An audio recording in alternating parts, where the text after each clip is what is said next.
The wind that swept through the red canyons of the Apache lands did not just carry dust, it carried memories. For Ilara, a widow of 70 winters, the wind was her only constant companion. Her cabin, perched on the edge of the reservation near the old tree line, was a fortress of solitude. Since her husband passed 3 years ago, silence had become a heavy blanket she wore every day. The locals in the valley below called her the ghost of the ridge, a woman who spoke to the spirits more than she spoke to the living. But Ilara wasn't a ghost. She was simply waiting for a sign that her purpose on this earth wasn't finished. One Tuesday afternoon, under a sky the color of bruised iron, Ilara ventured further into the woods than usual. The winter had been harsh, and her woodpile was dwindling. She was looking for fallen cedar, dry and brittle, that would burn hot through the coming freeze. The forest was dead silent, the kind of silence that usually precedes a predator's strike. As she navigated a steep ravine, her boot crunched on the frost-hardened ground. That was when she saw it. An ancient cottonwood tree, massive and grey, had fallen years ago, its trunk hollowed out by rot and time. It looked like the mouth of a great whale, open and dark. But it wasn't the tree that stopped her heart. It was the sound coming from within it. It wasn't the high-pitched yip of a coyote, nor the scuttling of a badger. It was a low, vibrational thrum, a sound of pure, unadulterated suffering. Ilara gripped her small hatchet tighter. She approached the hollow log cautiously, her breath misting in the freezing air. The sound stopped as her shadow fell across the opening. She knelt in the snow, her knees popping with the effort, and peered into the darkness of the hollow trunk. At first, she saw nothing but shadows. Then, 2 orbs of molten gold opened in the gloom. Eyes, intelligent, terrified, and predatory eyes. The beast in the trap. Ilara gasped and scrambled back, her heart hammering against her ribs like a trapped bird. A wolf, and not just any wolf. Even in the dim light, she could see the size of his head, massive, blocky, scars running across his muzzle like a map of violent wars. This was an alpha, a killer, a creature that could tear a calf or an old woman to shreds in seconds. She should have run. Every instinct in her body, honed by generations of Apache survival, told her to leave. Nature was cruel, and this was nature's business. But something held her feet to the frozen earth. The wolf didn't growl. He didn't lunge. He let out a huff of air that sounded painfully like a sigh. Curiosity, that dangerous thing, pulled her back to the opening. She pulled a small flashlight from her pocket and clicked it on. The beam cut through the darkness, revealing a scene of horror. The wolf had chased something into the log, perhaps a rabbit or a squirrel, and had wedged himself tight. The wood had tapered, and his broad shoulders were locked fast. He couldn't move forward. He couldn't back up. But it was his condition that made Ilara cover her mouth in shock. He was a skeleton draped in grey fur. His ribs were protruding so sharply they looked like they might pierce his skin. His eyes were sunken, dull with dehydration. The scratches on the wood around him showed that he had fought for days, maybe weeks, to free himself, until he had no strength left. He was literally dying by inches, encased in a wooden coffin, waiting for the cold to take him. "You poor devil," Ilara whispered. The wolf's ears twitched at her voice. He tried to bare his teeth, a reflex of dominance, but his lip only quivered. He was too weak to even be hateful. The dilemma tore at her. If she tried to help him, he might kill her with his last ounce of strength. If she left him, he would die a slow, agonizing death alone in the dark. She looked at the darkening sky. A storm was coming. If she walked away now, he would be dead by morning. "I cannot let you die like a coward in a hole," she said firmly, her voice sounding strange in the quiet woods. "You are a warrior. You deserve better." Engineering the impossible. The rescue began not with strength, but with water. Ilara knew she couldn't pull him out. He was easily 120 pounds of dead weight, and she was a frail woman. She had to give him the strength to help himself. She ran back to her cabin, her lungs burning, and returned with a ladle, a bowl of water, and strips of dried venison she had been saving for herself. When she approached the log again, the wolf panicked, thrashing feebly. "Hush now," she commanded, channeling the authority her grandmother used to have. "I am not the reaper." She tied the ladle to a long stick. Carefully, staying just out of the range of his jaws, she extended the water into the log. The smell of the water hit the wolf, and his desperation broke his pride. He lapped at it frantically, his rough tongue scraping the metal. She filled it again and again. For an hour, she did nothing but offer him water. Then came the meat. She tossed a strip of venison near his nose. He inhaled it. He ate with the ferocity of the starving, his eyes never leaving hers. For the next 2 weeks, this became her ritual. Ilara, the widow who had no one to care for, suddenly had the most dangerous patient in the world.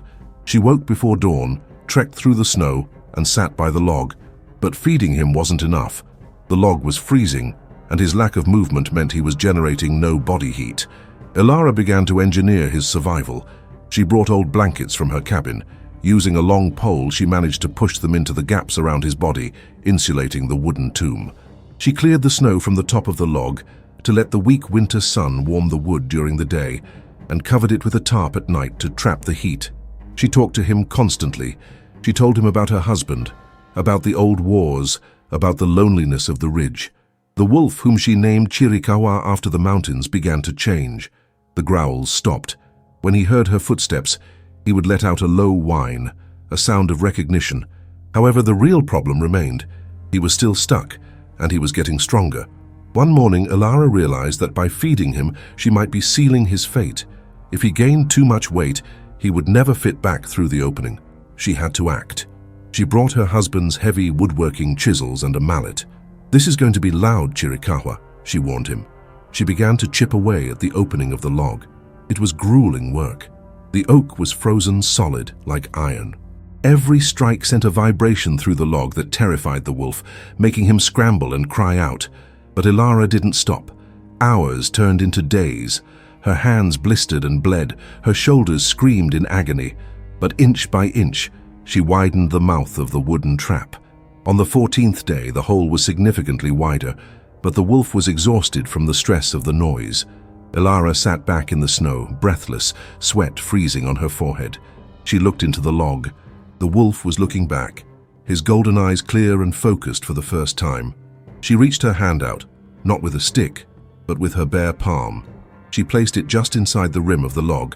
It was a foolish, reckless offer of trust. The wolf stretched his neck. He sniffed her fingers. He didn't bite. He licked the blood from her blistered knuckles. "It is time," she whispered, grabbing the old rope she had brought.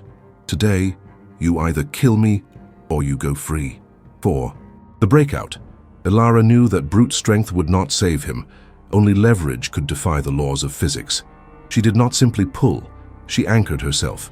She looped the rough hemp rope around Chiricahua's torso, maneuvering it with a trembling stick until it was secured tightly behind his front legs.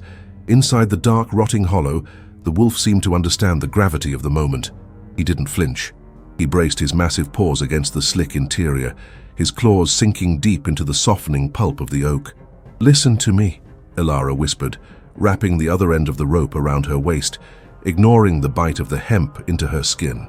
She dug her heels into the frozen mud until the earth covered her boots. "On 3, you push, I pull, 1, 2, 3. She threw her entire frail weight backward, screaming with an effort that burned her lungs. Inside the log, the wolf exploded into motion. It was a chaotic symphony of struggle. The log groaned like a dying beast. The oak she had painstakingly chiseled for 2 weeks cracked loudly, a sound like a gunshot ringing through the silent forest. For a second, nothing happened. Then, with a sickening wet tear of wood, a massive chunk of the rim gave way. The momentum sent Ilara flying backward. She hit the snow hard, the breath knocked out of her chest. A cloud of ancient dust, rot, and fur puffed out from the log, blinding her for a moment. Then a shadow eclipsed the sun. He emerged, not gracefully, but dragging himself with a desperate, clawing hunger for freedom. As he pulled his hindquarters free, Ilara gasped. He was enormous, far bigger than he had appeared in the cramped hole. He stumbled into the harsh daylight, shaking the wood chips from his matted grey coat. He stood there, trembling violently, a giant of muscle and teeth staring directly at the old woman, lying defenseless in the snow. Ilara froze. Her heart hammered against her ribs like a trapped bird. This was the predator paradox. He was free. She was on the ground. The rope lay slack between them. The wolf lowered his massive head, his ears pinned back, sniffing the air. He took a heavy step toward her. Ilara closed her eyes, clenching her fists, waiting for the bite that would end her life. 5. The night of the blizzard. But the bite never came. Instead, she heard a heavy thud. She opened her eyes to see the great Alpha collapsed in the snow. Weeks of confinement had atrophied his muscles. His legs simply couldn't support his weight yet.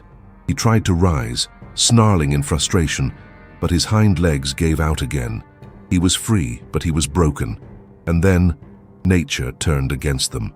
The sky, which had been grey all morning, suddenly turned a bruised purple.